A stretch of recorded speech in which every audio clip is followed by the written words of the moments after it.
Welcome to the Real Estate Espresso Podcast, your morning shot of what's new in the world of real estate investing. This is the weekend edition. We have a very special show for you today. It's a little bit of a different show, but first, a quick chat about goal setting.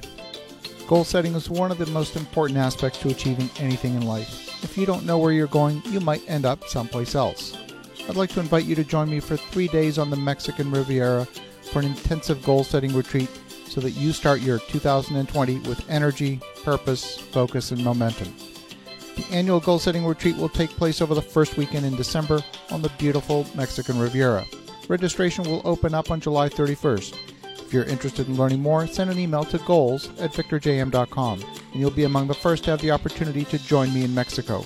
We keep these retreats small and intimate. This event will sell out. Send an email to goals@victorjm.com. That's goals@victorjm.com. So welcome back here on the Weekend Edition. We have a very special show. We're here coming to you live from Lorient in France. We're here with the skipper of a boat called Initiative Cœur, which translated means Initiative of the Heart. And I'm here with the skipper, Sam Davies. Welcome to the show. Thank you. It's nice to be here. So Sam, you're driving a boat called an IMOCA 60, which is, I guess, scheduled to go in the Vendée Globe next year.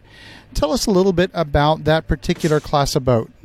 The IMOCA 60 is the boat of the Vendée Globe, which is the single-handed non-stop around the world race that starts in the Vendée region in France and finishes there as well because it's a round trip.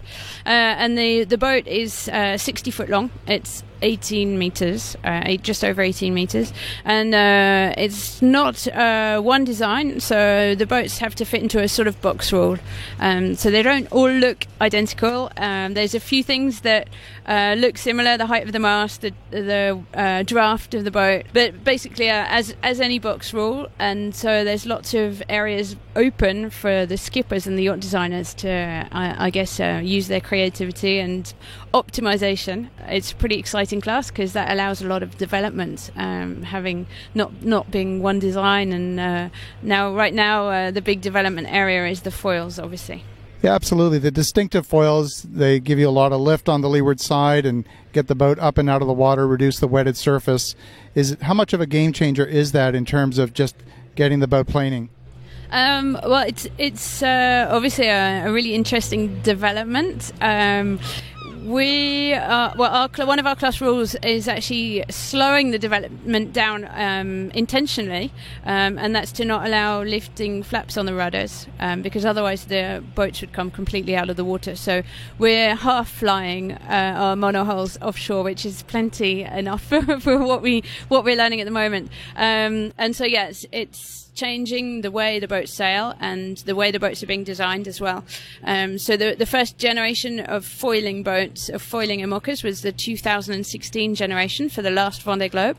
And at that time, no one was really sure whether it would work on a Vendée Globe. So whether the foils would work around the world, whether they would be too fragile or the skippers not be able to handle it. And so the boats were designed to still sail without foils if they broke or the skipper decided not to use them. And since that Vendée Globe, the last Vendée Globe in 2016, there was obviously, when Banque Populaire won and Hugo Boss came second, it was a great proof that foiling boats did work and that foiling boats won, and it made a difference in the performance and a difference in the average speeds. And so now that we've moved a step forward now to say, okay, well, we're definitely using foils all the time.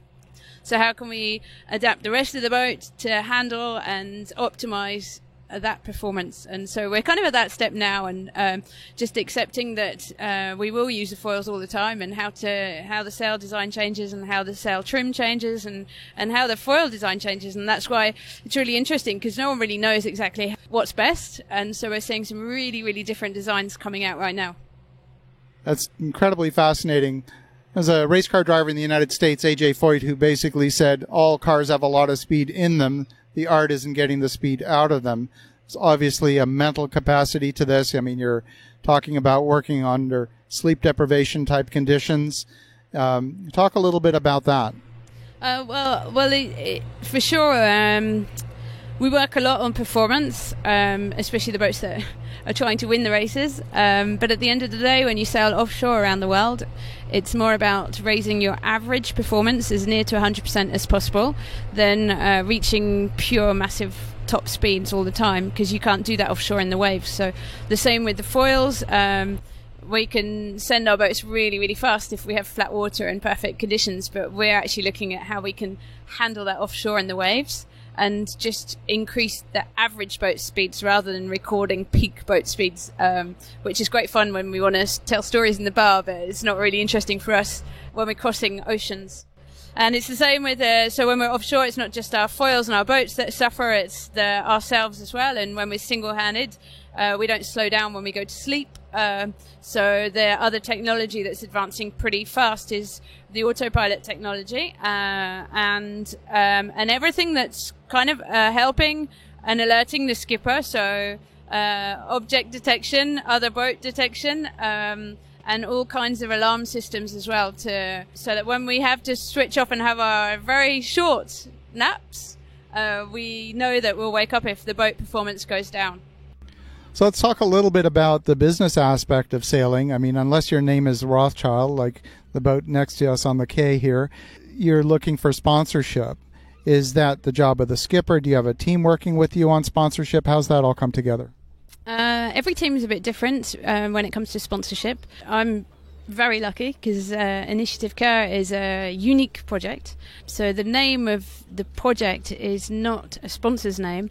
It's actually the name that we chose because my project supports a charity called Mécénat Chirurgie Cardiaque. It's a charity that helps kids who are born in poor countries who've got heart disorder, mostly heart defects that were by birth, and they're in countries that don't have the material to do the operations to save them. The association, the charity, brings these kids to France, and they stay with host families for the duration of the time, and they get operated, their heart operation get fixed, and they go back to their country totally healthy. So it's a really cool charity. I'm really proud to support, and it's very unique in the fact that the sponsors have pretty much given all the space on the boat to this charity. So I have three sponsors who one is Initiative, a company called Initiative. The other one is K-Line, a company that build aluminium windows, and then Vinci Energy, who is an energy company, big energy company in France. And all the three sponsors massively support Mécénat Chirurgie Cardiaque, the charity as well, and they really help me in raising as much money as possible. And it's a great.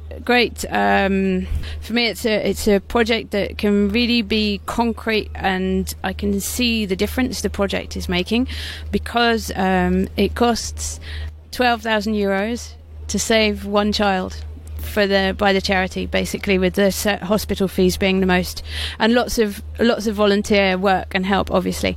And so when I do the big race of the season, we start an operation called One Click, One Heart, and every new every new like or click that we have on our social media, my three sponsors all donate €1 to the charity.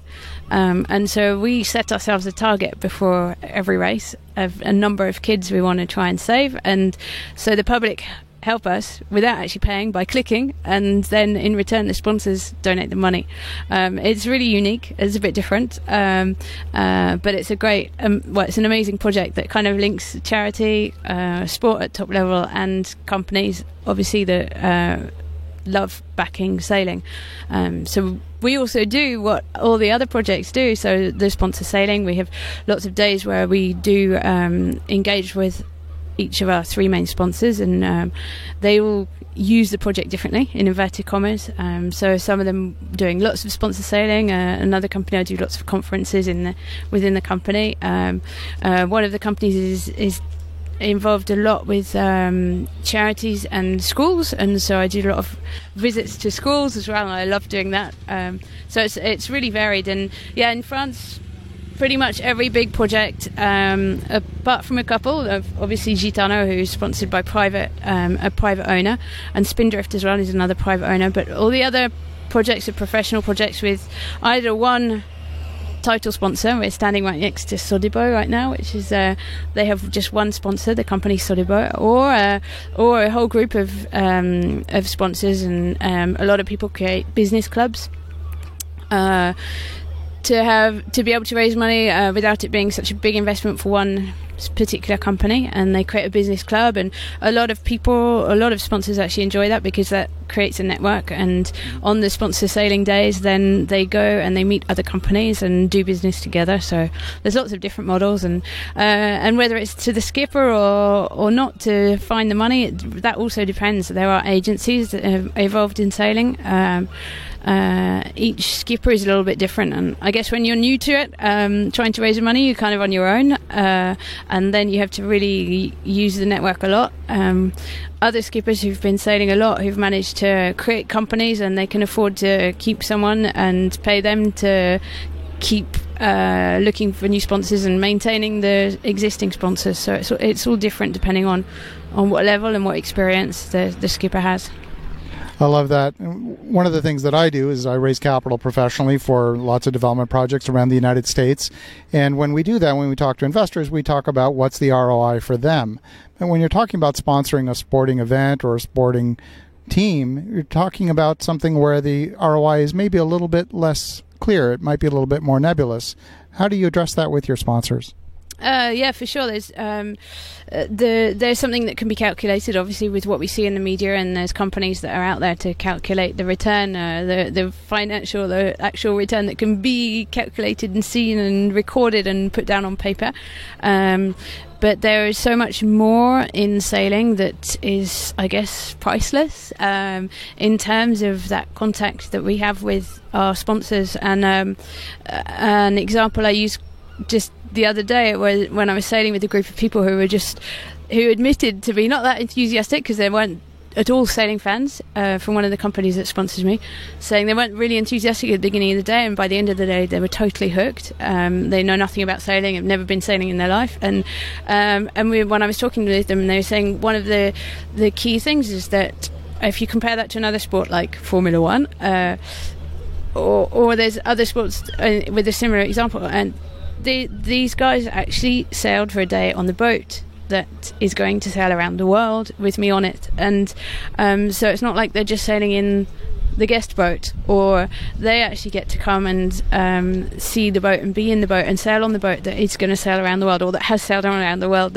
And it's that contact that we have with our sponsors that is priceless. I think it's really hard to put a value on that, because it's not just the price of a day sailing on a boat, because it's the price of a day sailing with the skipper who is also going to sail around the world, and on all the experience. And there are so many parallels between business and sailing around the world on your own, and it can be used in a whole heap of different team building or motivational or conference situations as well. And I think because we're so passionate about what we do, we really enjoy sharing that with our guests and with our sponsors, and so it's not something that's hard for us to do, and it's something generally the skippers and the crews are pretty good at as well.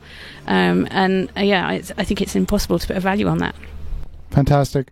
Let's talk for a moment a little bit about the journey from, say, sailing as a young person and an optimist or a laser to sailing at this level where you're among the best in the world. How do you sign up for a job like this? I think the most important thing to have is motivation and drive, and really, really desire to do that. And if you have all that, then you can. Then that's how you get there, and that's why there aren't many people, because there are quite a few sacrifices along the way. For me personally, sailing around the world or sailing on an offshore boat was not really one of my dreams when I was younger. However, I was lucky enough to be born in a sailing family. So my granddad was a submarine commander. The other granddad was a powerboat racer, and my parents always had a little boat. So I was always not far away from the water, and I got to see the starts and finishes of some great races like the Whitbread Round the World race and the Admiral's Cup, and a lot of racing in the UK and the Solent. And that kind of made me dream, but more about the boats. And I'm an engineer. I have an engineering degree, and so my motivation was actually to try and get a job and work in the industry, especially in racing and offshore, and understand how and make boats go faster. And in the end, I loved sailing, and I knew I always wanted to race for fun, but I managed to catch a few opportunities that put both of them together, and I ended up finding myself on a boat doing that professionally. It's definitely about really, really wanting to do it, because there's a lot of very hard days along the way. I love it. Well, Sam, I wish you the best of luck this coming year. I've been watching your sea trials over the last couple of weeks, and it's an exciting boat. It's an exciting time. There's a ton of activity going on around us, and we're here literally in what I consider to be the sailing capital of the world. So thank you for joining us today. And for the listeners at home, whether you're a sailor or not, definitely check out Initiative Coeur. The link will be in the show notes. And in the meantime, have an awesome rest of your weekend. Go make some great things happen. We'll talk to you again tomorrow.